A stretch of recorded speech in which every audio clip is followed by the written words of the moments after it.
नमस्कार, कार्यक्रम समृद्धि यात्रामा हार्दिक स्वागत छ। यस कार्यक्रममा हामी आर्थिक क्षेत्रका विविध पाटाहरूमा केन्द्रित रहेर छलफल गर्ने गर्छौँ। दर्शकबिन, अर्थतन्त्रको ब्यारोमिटरका रूपमा चित्रित हुने पुँजी बजारको पछिल्लो अवस्थाबारेमा केन्द्रित रहेर आज हामीले छलफल गर्ने जमर्को गरेका छौँ। वास्तवमा केही समयदेखि निरन्तर रूपमा उकालो लागेको शेयर बजार एक दुई दिनको तथ्याङ्क हेर्ने हो भने फेरि ओह्रालो लागेको छ। यसलाई विवेकशील लगानीकर्ताको कमी भनौँ अथवा हामी कहाँ भएको सिस्टमको कमी, के कारणले चाहिँ बजारमा यति धेरै उतार चढाव हुन्छ अथवा शेयर बजारको सौन्दर्यता नै यही हो भनेर पनि विश्लेषण गर्ने गरेको पाइन्छ। आज हामी यसै विषयवस्तुमा केन्द्रित रहेर छलफल गर्दैछौँ। हामीसँग हुनुहुन्छ धितोपत्र बोर्डका कार्यकारी निर्देशक एवं प्रवक्ता निरज गिरी। आउनुहोस् उहाँलाई स्वागत गरौँ। स्वागत छ सर। हजुर, हस्, धन्यवाद। सन्चै हुनुहुन्छ? एकदम ठिक छु। पछिल्लो समयमा शेयर बजारमा व्यापक रूपमा उतार चढाव देखिएको छ। अहिलेको यो शेयर बजारको अवस्थालाई कसरी चित्रण गर्ने? होइन, यसलाई चाहिँ नि अब दुई तीन पक्षबाट चाहिँ हामीले हेर्छौँ होइन। एउटा त के भने हाम्रो बजारमा ससाना लगानीकर्ताहरूको बाहुल्यता छ र संस्थागत लगानीकर्ताहरूको कमी छ भनेर हामीले विगत केही समयदेखि भनिरहेका छौँ होइन। त्यसैले हाम्रो बजारमा चाहिँ संस्थागत लगानीकर्ताको सङ्ख्या बढाउनुपर्छ भनेर। अब ससाना लगानीकर्ताहरूको चाहिँ कस्तो हुन्छ भन्दाखेरि आत्तिने र मात्तिने चाँडो हुन्छ कि हामीले भनौँ विगतको हेऱ्यौँ भने भनेको बजार बढ्न थालेपछि ओहो अब यो बढिहाल्छ भनेर उहाँहरू बजार प्रवेश गर्नुहुन्छ। अलिकति घट्न साथै ल अब फेरि सिद्धिहाल्ने रहेछ भनेर बेच्न थाल्नुहुन्छ होइन। त्यसैले उकालोमा किन्नुहुन्छ, ओह्रालोमा बेच्दाखेरि त्यो झन् ओह्रालो लाग्छ। त्यो एउटा ट्रेन्ड चाहिँ हामी यसपालि मात्र होइन विगतदेखि देखिरहेको छौँ। त्यसले गर्दाखेरि पनि एउटा त्यो। तर फेरि त्यो भनेर हामीले बजारलाई कसरी पनि हेर्नुपर्छ भन्दाखेरि तपाईँको अब बजार भनेको लगानीकर्ताको विश्वास हो होइन। भनेको एउटा विश्वास कुनै एउटा पोइन्टमा आएपछि त्यो कसैले रोकेर छेकेर पनि छेकिँदैन कि। त्यसैले अहिलेको ट्रेन्ड हेर्ने हो भने चाहिँ जस्तै भनौँ न अलिकति तरलताको सहजता छ होइन। ब्याङ्कहरूमा चाहिँ केही पैसाहरू छ र ब्याङ्कहरूबाट पनि केही पैसाहरू आइरहेको छ र बजार पनि हामीले विगतदेखि भन्दाखेरि यो चाहिँ एउटा बटम लाइन जस्तोमा देखिरहेको छ। योभन्दा मुनि जाँदैन होला भन्ने हामीले भनौँ न अनुमानहरू गरेका थियौँ। त्यो सबै कन्टेक्स्ट एउटा क्युमुलेटिभ इफेक्टको रूपमा चाहिँ बजार देखिएको छ। तर पनि हामीले जहिले पनि के भन्छौँ भन्दाखेरि फन्डामेन्टल चिजलाई बिर्सिनु हुँदैन लगानी गर्दाखेरि। त्यो भनेको अल्टिमेटली हामीले के किनिरहेछौँ त भन्दाखेरि शेयर कसको? सूचीकृत सङ्गठित संस्थाहरूको। भनेपछि त्यो सूचीकृत सङ्गठित संस्थाहरूले त्यसको पर्फर्मेन्स के छ, त्यसले गरेका रिपोर्टिङहरू कस्तो छ, त्यो चाहिँ फन्डामेन्टल चिज हो कि। त्यहाँबाट विश्वास जागेर आएको भए त्यो दिगो हुन्छ। तर कहिलेकाहीँ चाहिँ के हुन्छ भने अब बढ्ने भयो भन्ने किसिमको अब बजारमा आउँछ, त्यो हल्लाहरू आउँछ। तर त्यो हल्लामा लागेर लगानी गऱ्यौँ भने चाहिँ फेरि जोखिम त्यति नै हुन्छ। त्यसैले विवेकशील लगानीकर्ताको कमी भयो भनेर तपाईँले इङ्गित गरिरहँदाखेरि सीमित व्यक्तिको हातमा छ नेपालको शेयर बजार, नेपालको पुँजी बजार। यसले गर्दा पनि व्यापक रूपमा उतार चढाव आउँछ भन्ने खालको आरोप पनि लाग्ने गर्छ। होइन, यस्तो हो। अब कुनै एउटा समयमा त्यो आरोपमा केही सत्यता पनि थिए होला होइन। तर अहिले त के भने हामीले भनौँ न सूचीकृत सङ्गठित संस्थाहरूलाई हेऱ्यौँ भने उनीहरूको चुक्ता पुँजी त बढेको छ नि। अहिले भनौँ न तपाईँले पहिला भए 1-2 करोड तपाईँले खल्तीमा राखेर बजारमा चाहिँ नि म कुनै सेयर किनेर कर्नरिङ गर्छु भनेर भन्न सक्नुहुन्थ्यो। अहिले त त्यो छैन, किनभने लगानीकर्ताको सङ्ख्या पनि बढेको छ, कम्पनीहरूको पुँजी पनि बढेको छ र फ्री फ्लोट सेयर पनि बढेको छ।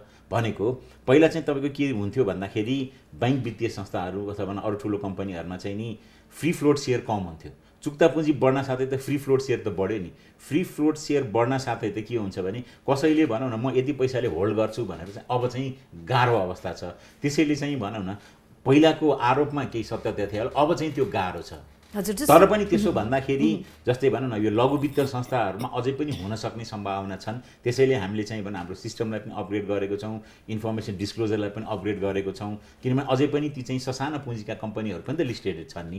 त्यसैले हामीले लगानीकर्ताहरूलाई जहिले पनि सेयर किन्दा अथवा बेच्दाखेरि चाहिँ अलिकति सूचीकृत सङ्गठित संस्थाको जुन वित्तीय विवरणहरू आउँछ अलिकति चाहिँ एनालाइसिस चाहिँ गर्नुपर्छ भनेर बारम्बार भनेको कारण पनि त्यही नै हो। अब यो जुन पछिल्लो समयमा 10-15 दिनको समयमा चाहिँ दिनै पछि 4, 4.5, 5 अरबसम्मको कारोबार भयो। यत्रो रकम कहाँबाट आयो मार्केटमा भन्ने खालका प्रश्नहरू पनि उठे होइन। सँगसँगै यति धेरै हामी कहाँ लगानी हुनुपर्ने अवस्था थियो यो बजारमा अथवा यसरी बढ्नुपर्ने स्थिति थियो?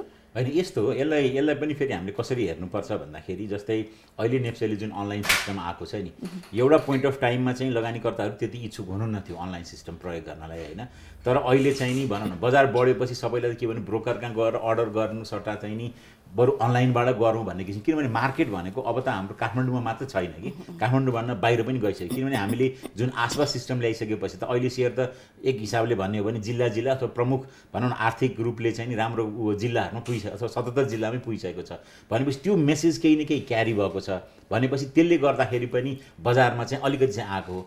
तर पनि भनौँ न भल्युम राम्रो भनेको त यसले चाहिँ के देखाएको छ भन्दा अब चाहिँ मार्केट काठमाडौँ मात्र छैन है, बाहिरबाट पनि आइरहेको छ भन्ने चाहिँ नि देखिएको छ। तर यो त अहिलेको मात्र होइन, हाम्रो प्रयास त धेरै समयदेखिको थियो।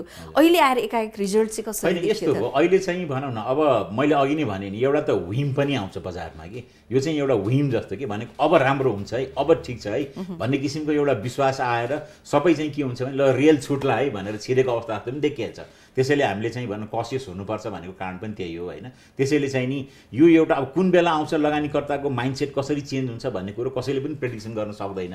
त्यसैले त्यो एउटा हो। तर यसलाई ट्रिगर गर्ने चिजहरू पनि त छ नि, यतिकै त्यो व्हिम त आएको छैन। मैले अघि सुरुमा भनेको जस्तै केही तरलताको इस्युजहरू छन् होइन, त्यसले गर्दाखेरि पनि अलिकति चाहिँ नि भनौँ न अब यतापट्टि चाहिँ जान ठिक हुन्छ भन्ने किसिमको, जस्तै हाम्रो घर जग्गामा गएका इन्भेस्टमेन्टहरू हुन सक्छन् होइन, ती इन्भेस्टमेन्टहरू। र अर्को चाहिँ एउटा हामीले अहिले अलिकति हेरिरहेको पाटो चाहिँ जस्तै भनौँ अहिले अब यो कोरोनाको पनि विभिन्न इस्युजहरू आइरहेको छ र हाम्रो केही व्यापारहरू चीनमा पनि छ होइन। जस्तै चीनमा अहिले फ्याक्ट्रीहरू बन्द भएको अवस्थामा त्यहाँ जाने भनौँ न त्यहाँबाट आउने रकमहरू पनि केही बजारमा आएको हुनसक्छ।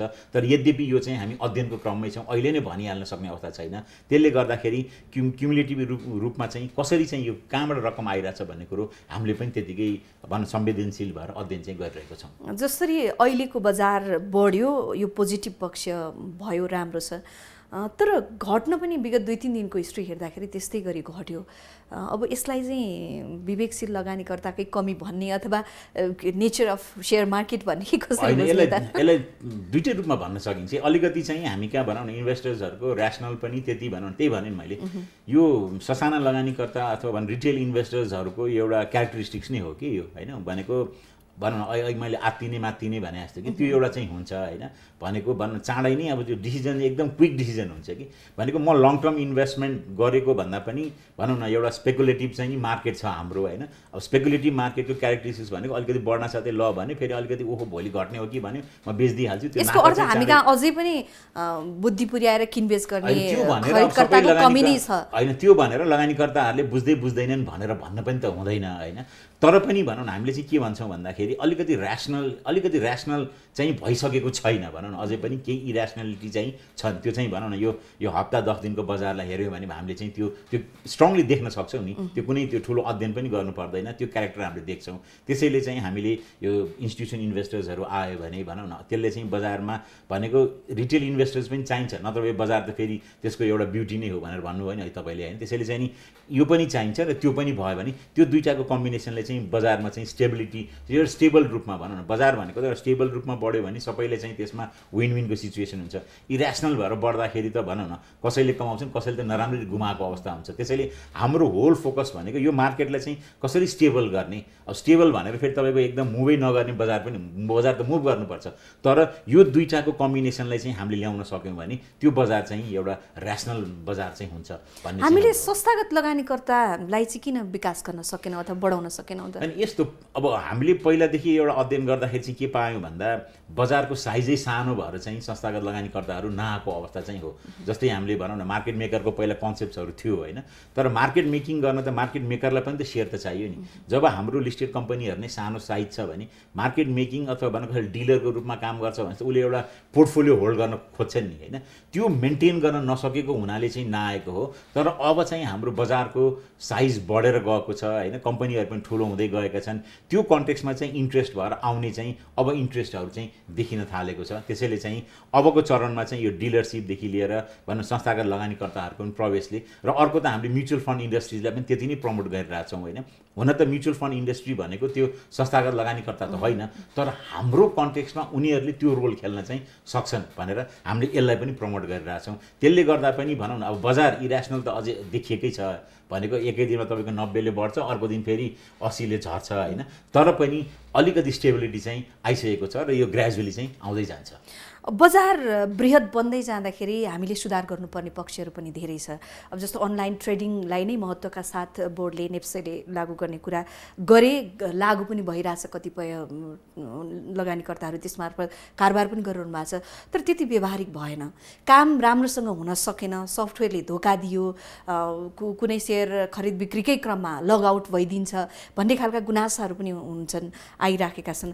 किन तपाईँहरूले व्यवस्थित गर्न नसक्नु भएको यसलाई? होइन, यसमा त भनौँ न, अब हामीले पहिला नै स्टक एक्सचेन्जलाई के भनेको थियौँ भन्दाखेरि कस्तो लिएर आउने, कहाँबाट लिएर आउने, कति मूल्यको लिएर आउने भन्ने कुरो चाहिँ त्यो नेप्सेको नितान्त आफ्नो इस्युज हो त्यो, होइन। तर एज अ रेगुलेटर हामीले चाहिँ के भनेको थियौँ भन्दाखेरि यो चाहिँ एउटा फुल प्रुफ हुनुपर्छ, होइन, र चाहिँ नि यो चाहिँ भने एउटा इन्टरनेसनल बेन्चमार्किङको हुनुपर्छ, किनभने हामीले ग्रेजुअली हाम्रो मार्केट त इन्टरनेसनल इन्भेस्टर्सहरूलाई पनि हामी ल्याउने भनेर फोकस गरिरहेको छौँ, होइन। त्यो किसिमले यद्यपि यो आइसकेपछि चाहिँ यसलाई ऱ्यासनलाइज गर्नु पर्यो भनेर भन्न, हुन त पहिला आएको भन्दा धेरै सुधार भएको छ, तर पनि अझ लगानीकर्ताहरूको धेरै नै गुनासो छ कि यसले चाहिँ फङ्सनिङ चाहिँ राम्ररी गरेको छैन भन्ने। तर त्यसमा फेरि अर्को पाटो के भन्दाखेरि हामी नयाँ टेक्नोलोजीमा जाँदाखेरि युज टु नभएको पनि अवस्था हो। त्यसैले हामीले नेप्सेलाई चाहिँ के भनेको छौँ भन्दाखेरि एउटा त त्यो जुन इस्युजहरू आएको छ त्यसलाई चाँडै रिजल्भ गर्नु पऱ्यो, र अर्को भनेको चाहिँ यो साक्षरतालाई चाहिँ बढाउनु पऱ्यो, किनभने टेक्नोलोजीमा जानको लागि त भनौँ न मान्छेलाई सिकाउनु पऱ्यो नि, किनभने यतिकै त उहाँहरूले आफै त बुझ्न सक्नुहुन्न। फेरि यो त इन्भेस्टमेन्ट हो, होइन, म आज यतिको हान्छु भोलि यति गर्छु भन्दाखेरि त्यहाँ त भने त्यो त भएन, त्यसले एक त सिस्टमलाई पनि बिगार्न सक्छ। त्यसैले यो दुईवटा पार्टमा चाहिँ तपाईँहरूले फोकस गर्नुहोस् भनेर हामीले पुस गरेछौँ। पहिलाभन्दा धेरै सुधार भएको छ, तर पनि अझै भनौँ न हामी फुल्ली सेटिस्फाइड हुने चाहिँ नि अवस्था चाहिँ छैन, र त्यसमा हामीले पुस गरेछौँ। र कतिपय कम्पनीको सेयर नै सफ्टवेयरले नलिने, त्यसबाट कारोबार हुन समस्या हुने भन्ने खालका गुनासो त्यस्तो त छैन, होइन, त्यस्तो चाहिँ छैन, किनभने उहाँहरूले पनि भनौँ न एउटा बेन्चमार्क अनुसारको त सफ्टवेयर त छ, तर पनि अब भनौँ न मान्छेहरूले युज गर्न नजानेर अथवा चाहिँ केही टेक्नोलोजिकली चाहिँ केही न केही समस्या, तर कुनै कम्पनीको ट्रेडै नहुने भन्ने कुराहरू चाहिँ छैन, तर समस्या मुक्त पनि सिस्टम चाहिँ छैन। त्यो गर्नको लागि चाहिँ हामीले भनौँ न अब धितोपत्र बोर्ड आफैले गरेर गर्ने होइन, हामीले त उनीहरूलाई झकझकाउने हो, तिमीलाई कारवाही गर्छु भनेर तर्साउने हो, भनौँ न जुन हामी क्यारेट एन्ड स्टिक अप्रोच भन्छौँ नि, यो अप्रोचबाट चाहिँ हामीले गर्दाखेरि अहिले त धेरै सुधार भएर भनौँ न अहिलेको यो पछिल्लो बजारको हामीले हेऱ्यौँ भने धेरै कारोबार त अनलाइनबाट पनि आएको छ र काठमाडौँबाट बाहिरबाट पनि भएको छ। त्यसैले एउटा विश्वास चाहिँ लगानीकर्तामा बिल्ड चाहिँ भएको अवस्था चाहिँ छ अहिले। कतिपय लगानीकर्ताहरूले चाहिँ हामीले अनलाइन ट्रेडिङको लागि कि रकम धितो राख्नुपर्ने लगायतका कुराहरू आउने भएको कारणले समस्या भइराखेको छ। यो नगरिदिएर एउटा विश्वसनीयताको आधारमा सबैलाई सहज रूपमा अनलाइन ट्रेडिङ दिन सकेको भए हुन्थ्यो भन्ने खालका गुनासोहरू पनि गर्नुहुन्छ, यसमा के अप्ठ्यारो छ? होइन, यस्तो हो, वास्तवमा के भने अब भनौँ न अब इन्भेस्टर्सहरूको अघि नै कुरा गऱ्यौँ, अब कुन नेचरको हुनुहुन्छ भन्ने कुरो ब्रोकरलाई पनि थाहा हुँदैन, होइन। त्यसले गर्दाखेरि यो चाहिँ एउटा अन्तर्राष्ट्रिय मान्यता अनुसारै केही चाहिँ नि डिपोजिट राख्नुपर्छ, किनभने अनलाइनमा जाँदाखेरि आखिर हाम्रो अहिलेको ऐन नियमले चाहिँ नि भोलि इन्भेस्टरले बदमासी गरेछ भने पनि त्यसको लायबल चाहिँ नि ब्रोकरलाई नै बनाउँछ, दलाल व्यवसायीहरूलाई नै। त्यसैले त्यो प्रोटेक्सनको लागि पनि उहाँहरूलाई त प्रोटेक्ट गर्नु पऱ्यो नि, हामीले हाम्रो सिस्टमलाई प्रोटेक्ट गर्नुपर्छ। त्यसैले एउटा नोमिनल चाहिँ राखिएको छ त्यो भनेको, तर त्यसमा पनि वास्तवमा कस्तो भने अब धितोपत्र दलाल व्यवसायीहरूले चाहिँ नि उहाँहरूको कस्टमरको एउटा केवाइसी त फर्म भरेको हुन्छ, होइन, तर पनि उहाँहरूले अब विश्वास लागेको अवस्थामा त्यसलाई चाहिँ नि एउटा विश्वासको भरमा पनि गर्नुहुन्छ। अब भर्खर आउनुभएको छ भने सिस्टमलाई त प्रोटेक्सन गर्नु परेको हुनाले त्यो राखिएको हो, होइन। त्यसैले चाहिँ त्यो एउटा विश्वास आर्जन हुँदै गएपछि चाहिँ बिस्तारै यो घटाएर लाने कुरो हो, तर अहिले भर्खर हामी चाहिँ एउटा नयाँ सिस्टममा गएको हुनाले त्यसलाई चाहिँ हामीले हाम्रो ऐन नियमको व्यवस्था अनुसार चाहिँ गरेका हौँ। पुँजी बजारको आकार वृद्धि हुँदै गर्दाखेरि अहिलेको ब्रोकरहरूको सङ्ख्यामा पनि प्रश्न उठिरहेको छ, यो सङ्ख्या पुग्यो कि नपुग्यो? होइन, यसमा त भनौँ न तपाईँलाई याद छ भने हामीले नेप्सेलाई चाहिँ नि भनौँ न अब हामी सङ्घीयता गइसकेको सन्दर्भमा चाहिँ नि यो जुन हाम्रो प्रदेशहरू छ, प्रदेश स्तरमा पनि ब्रोकरको सङ्ख्या चाहिँ थप्नु पर्यो भनेर हामीले निर्देशन दिएको छौँ। उहाँहरूले स्टडी गर्नुभएको छ र एउटा स्टडी रिपोर्ट चाहिँ उहाँहरूले हाम्रो कमेन्टको लागि भनेर पनि दिनुभएको छ, र त्यो चाहिँ प्रोसेस अगाडि बढिरहेको छ भन्नाले ब्रोकरको सङ्ख्या चाहिँ थप्नुपर्छ भन्ने चाहिँ विश्वास हो, होइन, किनभने बजार त बढ्दै गएको छ नि, त्यसले गर्दाखेरि त्यो चाहिँ अलिकति थप्नुपर्ने अवस्था चाहिँ देखिसकेको छ। ब्याङ्क मार्फत कारोबार गर्ने अथवा ब्याङ्कले लाइसेन्स दिएर कारोबार गर्ने भन्ने कुरा निकै लामो समयदेखि सुन्दै आएको भएको, तर यो चर्चै मात्र छ, कार्यान्वयन किन हुन सकेन? होइन, यस्तो हो, यो चाहिँ भनौँ न अब हामीले कार्यान्वयनमा लान लागेकै हो होइन। त्यही अनुसार चाहिँ स्टक एक्सचेन्जले चाहिँ नि कल पनि गरेर होइन, विभिन्न ब्याङ्कले चाहिँ नि सब्सिडियरीहरू खोलेर राष्ट्र ब्याङ्कबाट अनुमति लिएर फाइनल हाम्रो अहिलेको व्यवस्थामा के छ भने नेप्सेले सिफारिस नगरिकन बोर्डले चाहिँ लाइसेन्स दिन पाउँदैन। त्यसैले सिफारिसको चरणमा उहाँहरू पुगिसक्नु भएको थियो र त्यही क्रममा चाहिँ हाम्रो भनौँ न अब संसदको अर्थ समितिले चाहिँ यसलाई एकपल्ट हामी अध्ययन गर्छौँ, यो होल चाहिँ रिभ्यू गर्छौँ हामी भनेर भन्नुभएको हुनाले अहिले चाहिँ त्यो कारणले रोकिएको छ। र हालसालै चाहिँ भनौँ न एउटा संसदीय समिति चाहिँ नि भनौँ न यो हाम्रो इन्डिया, श्रीलङ्का, बङ्गलादेशमा चाहिँ के प्र्याक्टिस छ त, ब्याङ्कको जुन सब्सिडियरी अथवा ब्याङ्कलाई ब्रोकरको लाइसेन्स दिनेदेखि लिएर त्यहाँ चाहिँ भनौँ न त्यो जुन अब हामी कहिलेकाहीँ चाइनिज वाल भनेर भन्छौँ नि, त्यो दिँदाखेरिको चाइनिज वालको प्र्याक्टिसेसहरू के छ भनेर अध्ययनमा जानु भएको थियो र त्यो अध्ययन टोलीमा म पनि सामेल थिएँ होइन। र उहाँहरूले त्यो 3 ठाउँको पनि भनौँ इन्टरनेसनल प्र्याक्टिसेसहरू के छ भनेको हाम्रो सार्क लेभलमा त्यो पनि उहाँहरूले अध्ययन गर्नुभएको छ। त्यसैले अब हामीले विश्वास गरौँ उहाँहरूको रिपोर्ट चाँडै आएर अब भनौँ न रिपोर्ट अनुसार चाहिँ काम अगाडि बढ्छ भन्ने हामीले अपेक्षा गरेका छौँ। इन्टरनेसनल प्र्याक्टिस त कम्पनीहरूले अथवा ब्याङ्कहरू मार्फत पनि सहज रूपमा ट्रान्जेक्सन हुन्छ होइन? वास्तवमा भनौँ न हामीले यो जुन अहिलेको व्यवस्था हो नि, यो 64 सालमै हामीले त्यो नियमावलीमा व्यवस्था गरेका थियौँ होइन भनेको, किनभने हामीले गर्ने भनेको त इन्टरनेसनल प्र्याक्टिसेसहरू हेरेर गर्ने हो। र अर्को चाहिँ हाम्रो भनौँ न यो रेगुलेटर्सहरूको एउटा इन्टरनेसनल कम्युनिटी छ जसलाई हामी आइएसको भनेर भन्छौँ होइन। र आइएसको विभिन्न प्रिन्सिपल्सहरू छन् होइन। त्यो चाहिँ कस्तो भने यो भनौँ न ब्रोकरेजदेखि लिएर अथवा भनौँ न भनौँ न हाम्रो रेगुलेटरी बडीको होइन, ती सबै कन्टेक्समा चाहिँ त्यो सबै अन्तर्राष्ट्रिय अभ्यास हेरेरै हामीले त्यो रेगुलेसनमा हामीले राखेको हौँ। तर यद्यपि अब यो चाहिँ कस्तो भने राष्ट्र ब्याङ्कले अनुमति नदिकन फेरि त्यो गर्न मिल्दैन। त्यसैले राष्ट्र ब्याङ्कले पनि पहिला आफू त एउटा इन्स्योर्ड हुनु पऱ्यो कि यो दिन हुन्छ कि हुँदैन भन्ने। त्यसैले राष्ट्र ब्याङ्कले पनि अध्ययन गरेर त्यसपछि ऊ इन्स्योर्ड भइसकेपछि उसको पोलिसीमा आएपछि अगाडि बढेको हो। त्यसैले यो चाहिँ दिने अन्तर्राष्ट्रिय अभ्यास भएर नै यो कुराहरू चाहिँ अगाडि बढेको। त्यसैले हामीले मात्र संसारमा कहीँ नभएको हामीले प्र्याक्टिसमा ल्याएको होइन। तर पनि अब त्यसमा चाहिँ के भने भनौँ न कसैको चाहिँ हुनसक्छ भन्दाखेरि भोलि यो दिँदाखेरि र ब्याङ्क वित्तीय संस्थाको मात्र बाहुल्यता हुँदा के हुन्छ भन्ने कुराहरू हो होइन। त्यसैले त्यो कन्टेक्स्टमा पनि अलिकति चाहिँ नि अर्थ समितिले रिभ्यू गरौँ भनेको होला। तर चाहिँ भनौँ न गर्ने भनेको इन्साइडर ट्रेडिङ भनेको त इन्डिभिजुअलले गर्छ, संस्थाले इन्साइडर ट्रेडिङ गर्दैन होइन। त्यसले गर्दाखेरि चाहिँ नि त्यो चेक एन्ड ब्यालेन्सहरू भएको नै अवस्था भएको हुनाले हामीले चाहिँ यसलाई इम्प्लिमेन्टेसनमा लान चाहिँ खोजेको हो। हजुर, अब 64 सालदेखिको कुरा आज हामी 76 सालमा हिँडिरहँदाखेरि पनि यो काम हुन सकेन अथवा प्रतिफल पोजिटिभ छैन भन्ने कुरा गरिरहँदाखेरि हामी भित्रका संस्थाहरू बिचमा नै राम्रो समन्वय छैन कि भन्ने खालका प्रश्नहरू पनि उठ्ने गर्छन्। त्यो पनि एउटा त ठिकै भन्नुभयो होइन। भनेको भनौँ न हाम्रो सिस्टममा चाहिँ काहीँ भनौँ न अब यो कोअर्डिनेसनको कमी भनेर भन्छौँ होइन, कोअर्डिनेसनको कमी भएको होला। तर अहिले त अब हामी राइट ट्र्याकमा गइसकेको छौँ होइन। पहिला हामीले राख्यौँ तर त्यो इम्प्लिमेन्टेसनमा आएन। नआएको पनि कारणहरू थिए, किनभने संस्थाहरू सानो छ भनेपछि बजार पनि बढेको छैन भन्ने अवस्थामा त्यो एकैपल्ट दिएर पनि एक्सपेन्सन गरेर त हुँदैन। किनभने भनौँ न लगानीकर्ताहरूलाई त फाइनेन्सियल लिट्रेसी पनि दिनु पऱ्यो नि। हामीले भनौँ न अब सेयर बजार नबुझेको ठाउँमा लगेर ब्रोकर राखिदिएर त भन्नु त्यसले काम भएन। त्यसैले अहिले चाहिँ भनौँ न अब फाइनेन्सियल लिट्रेसी पनि बढेको छ होइन। त्यस्तै गरेर मान्छेहरूले हाम्रो प्राइमरी मार्केट पनि देशभरि नै फैलिएको छ। त्यो सबै कन्टेक्स्टमा चाहिँ अब चाहिँ यो राइट टाइम हो भनेर चाहिँ त्यसपछि चाहिँ हामी अगाडि मुभ गरेको अवस्था हो। त्यसो भए निर्देशकज्यू, अब हामी फुल्ली अनलाइन ट्रेडिङमा अनि जुनसुकै ब्याङ्कबाट पनि सहज रूपमा कारोबार गर्न सक्ने अवस्थामा चाहिँ कहिले पुग्छौँ त? होइन, अहिले पनि त वास्तवमा भनौँ न त्यो अवस्था त आइसकेको छ नि। भनेको तपाईँको भनौँ न अब अहिले पहिला चाहिँ तपाईँको क्लियरिङ ब्याङ्क भनेर जम्मा 3-4वटा ब्याङ्क मात्रै थिए अथवा पहिला त एउटा मात्र थियो। भनेपछि तपाईँ कारोबार गर्ने त्यही ब्याङ्कमा खाता हुनु पर्थ्यो। अहिले त्यो अवस्था छैन। भनेपछि अहिले चाहिँ फुल्ली अनलाइन चाहिँ नि छ। तर पनि बेला बेलामा प्रश्न चाहिँ के उठ्छ भन्दाखेरि मैले बिहान किनेर त्यो तुरुन्तै बेच्न पाउनु पऱ्यो नि भन्ने पनि छ होइन। तर त्यो चाहिँ पोसिबल हुँदैन, किनभने भनौँ न एउटा सिस्टम हो नि। तपाईँले किनिसक्नु भएपछि त्यहाँ त जस्तै अहिले हामी T+3मा क्लियरिङ एन्ड सेटलमेन्ट हुन्छ भनेर भन्छौँ होइन। त्यसलाई चाहिँ अहिले हामीले T+2मा लानको लागि एक दिन भए पनि घटाउनको लागि भनेर पहल गरिरहेको छौँ। किनभने त्यसमा चाहिँ के भने तपाईँको भने ब्याङ्किङ जस्तो आज तपाईँले मलाई पैसा दिनु तुरुन्त जाने भने त्यहाँ सेयर ट्रान्सफर हुनु पऱ्यो होइन। त्यसपछि गएर तपाईँको फन्ड ट्रान्सफर हुनु पऱ्यो। त्यसको लागि र एउटा चाहिँ नि केही कुलिङ पिरियड जस्तो एउटा चाहिँ नोटिफिकेसनको पिरियड पनि चाहिने हुनाले त्यसलाई चाहिँ अब T+0 भनेर डिभेन्चर जस्तो चाहिँ हुँदैन। तर पनि त्यसलाई ग्रेजुअली चाहिँ झार्दै भनौँ न अब विकसित मुलुकहरूमा पनि अहिले बल्ल T+2मा छ। हामी पनि त्यो लेभलमा जाने कि भनेर चाहिँ नि पहलहरू हामी गरिरहेका छौँ। अहिले अब ब्रोकर कमिसन पनि बढी भयो भनेर लगानीकर्ताले गुनासो गर्नुहुन्छ। यसपटक यसतर्फ चाहिँ यहाँहरूको ध्यान पुगेको छ कि छैन? होइन नि, यसमा त भनौँ न तपाईँले हाम्रो वार्षिक नीति कार्यक्रममा हेर्नुभयो भने त्यो हामीले आइडेन्टिफाई गरेको छौँ, एउटा समिति पनि हामीले बनाएको छौँ होइन। तर हामीले के भनेको कुरा चाहिँ बिर्सिनुहुन्न भन्दाखेरि यो चाहिँ के भने बजारमा अनलाइनको युसेज कसरी बढेर जान्छ त्यो अनुसार गर्नु पर्यो कि। त्यसैले भर्खरै हामीले ब्रोकर कमिसन घटाएको धेरै पनि भएको छैन होइन। तर हामीले के बिर्सिनुहुन्न भन्दा बजार बढ्दै गइसकेपछि इकोनोमी अफ स्केल भनेर भन्छौँ नि, बजार बढेपछि त्यसलाई रिभ्यू गर्नुपर्छ। त्यसैले हामीले रिभ्यू गर्नको लागि समिति बनाएर अध्ययन गरिरहेको छौँ। तर के भने यो भनौँ न अब यो हप्ता 10 दिनको बजार हेरेर अब बजार यति भयो भनेर चाहिँ गरिहाल्ने चिजहरू पनि होइन। तर यसलाई स्ट्याटिक पनि राख्नु चाहिँ हुँदैन। त्यसैले हाम्रो नोटिसमा छ, हामीले अध्ययन गरिरहेको छौँ र उपयुक्त भनौँ न भनेको अनलाइनको युसेज बढ्यो, त्यसपछि अरू हाम्रो भनौँ न भल्युमले पनि मार्केटलाई चाहिँ सपोर्ट गर्यो, नम्बर अफ ट्रेडहरू पनि बढ्यो भनेपछि चाहिँ यसलाई डेफिनेटली रिभ्यू चाहिँ गर्नुपर्छ। हजुर, पुँजी बजारमा औजारको विविधीकरण चाहिँ कहिले हुन्छ?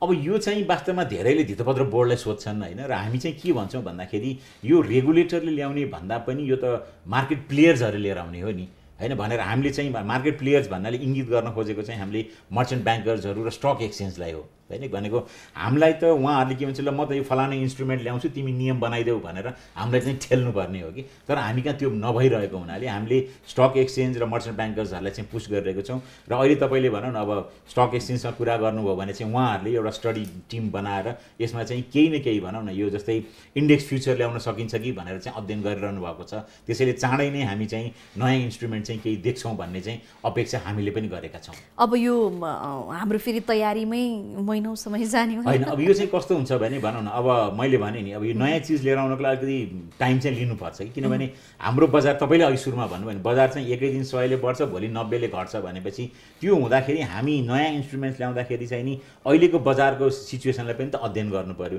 त्यसले गर्दा टाइम चाहिँ लाग्छ। तर पनि अब हामी अहिलेको अवस्था हेर्दाखेरि चाहिँ अलिक परिपक्व चाहिँ भइसकेको छौँ।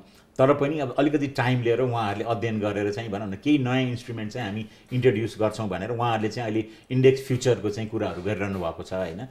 तर पनि अब त्यो चाहिँ अध्ययन गरेरै आउनुपर्छ भन्ने चाहिँ हामीले पनि भनेको छौँ। किनभने यतिकै भनौँ न भोलि नयाँ इन्स्ट्रुमेन्ट्स ल्याउने भनेर त्यसले अर्को समस्याहरू लिएर आयो भने त भनौँ न बजारलाई त हामीले मोनिटरिङ गर्नुपर्ने हुन्छ होइन। त्यो कन्टेक्स्टमा चाहिँ नि टेक यो टाइम पनि भनेको छौँ, तर अलिकति एक्सिडाइट गर पनि भनेर चाहिँ हामीले भनेको छौँ। हजुर, एकजना सेयर लगानीकर्ताले धितोपत्र लगानीकर्ताले अहिले आफ्नो नाफामा 5% कर तिर्दैछन्, यो नै अन्तिम हो कि अन्य करहरू पनि लाग्छ अथवा लगाउनुहुन्छ भन्ने खालको प्रश्न गर्नुभएको छ, के छ? होइन, यसमा चाहिँ यो अब धेरै अगाडिदेखि लगानीकर्ताहरूले उठाइरहनु भएको विषय हो होइन। जस्तै क्यापिटल गेन ट्याक्स तिर्नुहुन्छ होइन। त्यो क्यापिटल गेन ट्याक्स चाहिँ नि फाइनल ट्याक्स हो कि होइन भन्ने कुरो चाहिँ नि त्यो कहीँ आइडेन्टिफाइड छैन। र त्यसमा चाहिँ हामीले पनि अर्थ मन्त्रालयमा यो चाहिँ भनिरहेको छौँ। र करको चाहिँ फेरि कस्तो हुन्छ भन्दाखेरि तपाईँको भनौँ न यो बजेट आउने बेला चाहिँ अर्थ मन्त्रालयले एउटा राजस्व परामर्श समिति भनेर गठन गर्छ। त्यो गठन गर्दाखेरि चाहिँ नि अब ब्याङ्क वित्तीय संस्थादेखि लिएर क्यापिटल मार्केटको पनि हामी मात्र होइन, स्टक एक्सचेन्ज ब्रोकर सबैलाई चाहिँ समेटेर एउटा चाहिँ उहाँहरूले टिम बनाउनुहुन्छ र त्यसले चाहिँ भनौँ विभिन्न छलफल अथवा अध्ययनबाट चाहिँ सुझावहरू दिनुहुन्छ र त्यही अनुसार बिस्तारै भनौँ न अब यो हाम्रो सिस्टम अनुसार चाहिँ जान्छ। त्यसैले यो इस्यु चाहिँ पोहोर साल पनि उठेको थियो र यसपालि पनि अब यो बजेटको चाहिँ भनौँ अब यो सुरु भइसकेको छ। त्यो क्रममा चाहिँ यो सुझावहरू डेफिनेटली हामी दिन्छौँ। र यसमा त फेरि मैले भने राजस्व परामर्श समिति हामी मात्र होइन, त्यहाँ त ब्रोकर कमिटी पनि हुन्छ, त्यसपछि गएर मर्चेन्ट ब्याङ्कर अथवा ब्याङ्कर एसोसिएसन होइन, यी सबैको हुँदाखेरि एउटा भनौँ न हामीले चाहिँ सबैजना मिलेर यो चाहिँ हामीले क्लियर गरिदिनुपर्छ भनेर त्यो सुझाव चाहिँ हामी डेफिनेटली दिन्छौँ। हजुर, यहाँले पनि भन्नुभयो सेयर बजारको आकार बढ्दैछ, सेयर लगानीकर्ताको सङ्ख्यामा पनि वृद्धि हुँदैछ, यसमा हामीले सुधार गर्नुपर्ने पक्षहरू पनि धेरै छन्। आगामी दिनमा यही क्रमको लगानीकर्ता अथवा पुँजी वृद्धि बजारमा लाई हामीले व्यवस्थित गर्न सकेनौँ भने भोलि सेयर मार्केटको भविष्य राम्रो छैन भन्ने खालका विश्लेषणहरू पनि गर्नुहुन्छ होइन। अबको सुधारका क्रमहरू अथवा अबको सुधारका चरण चाहिँ के छन् त बजारमा? अनि यसमा अब हामीले हेरेको चाहिँ एउटा त फाइनेन्सियल लिट्रेसी असाध्यै इम्पोर्टेन्ट छ, त्यो एउटा पार्ट हो होइन। अर्को चाहिँ अघि भनौँ न इन्स्ट्रुमेन्ट डाइभर्सिफिकेसन भनेर कसरी लिएर आउने इन्स्ट्रुमेन्ट्सहरू। किनभने हामीले के भन्छौँ भन्दाखेरि don't put all your eggs in one basket भनेर भन्छौँ होइन। तर अहिले हाम्रो बास्केटमा त ब्याङ्क वित्तीय संस्था मात्र त छैन, केही हाइड्रोहरू छन् होइन। त्यो बास्केटलाई चाहिँ विविधीकरण गर्न जरुरी छ। त्यसैले रियल सेक्टर कम्पनीहरू चाहिँ लिएर आउनु पर्यो भनेर हामीले पहलहरू गरिरहेको छौँ। र अर्को हाम्रो सबभन्दा कमजोरी चाहिँ कहाँ छ भन्दाखेरि बजारको अनुगमनमा हामी धेरै पछाडि छौँ भनौँ न अहिले चाहिँ भनौँ न अब यो बजार अहिले पनि तपाईँले सुरुमा कुरा गर्दाखेरि यो अस्वाभाविक हो कि भनेर भन्नुभएको थियो होइन। त्यसैले अहिले हामीले फोकस गर्ने भनेको अब चाहिँ यो इन्स्पेक्सन र चाहिँ भनौँ न अनुगमनमा चाहिँ अनुगमन भनेको चाहिँ जस्तै व्यवसायीहरूदेखि लिएर स्टक एक्सचेन्ज सिडिएस यो सबै पाटोको चाहिँ अनुगमन त्यसलाई चाहिँ हामी बढाउन लागिरहेको छौँ होइन। त्यसपछि गएर फाइनेन्सियल लिट्रेसी भयो, त्यसपछि नयाँ इन्स्ट्रुमेन्ट भयो र अर्को चाहिँ इन्फर्मेसन डेसिमिनेसन भनेर भन्छौँ हामी होइन। भनेको यो बजार भनेको सूचनाको बजार हो नि। सूचना टाइमली आयो भनेन अनि मान्छेले चाहिँ एउटा ऱ्यासनल डिसिजन गर्छन्, टाइमली आएन भने त त्यो हुँदैन होइन। त्यसले गर्दाखेरि यो इन्फर्मेसनहरू सूचीकृत कम्पनीहरूको इन्फर्मेसनहरू चाहिँ टाइमली फ्लो हुनुपर्छ भनेर त्यहाँ पनि हामी फोकस गरिरहेको छौँ। यी एरियाजहरूमा चाहिँ हामी फोकस गरेर अगाडि बढिरहेको छौँ। महत्त्वपूर्ण समय र संवादको लागि धेरै धेरै धन्यवाद छ। हजुर हस्, धन्यवाद तपाईँलाई पनि। दर्शकबिन, आज हामीले कार्यक्रममा पुँजी बजारको पछिल्लो अवस्थाको बारेमा केन्द्रित रहेर छलफल गऱ्यौँ। यसका साथै कार्यक्रमको निर्धारित समय पनि सकिएको छ। म लगायत मेरो सम्पूर्ण युनिटलाई आज्ञा दिनुहोस्। नमस्कार।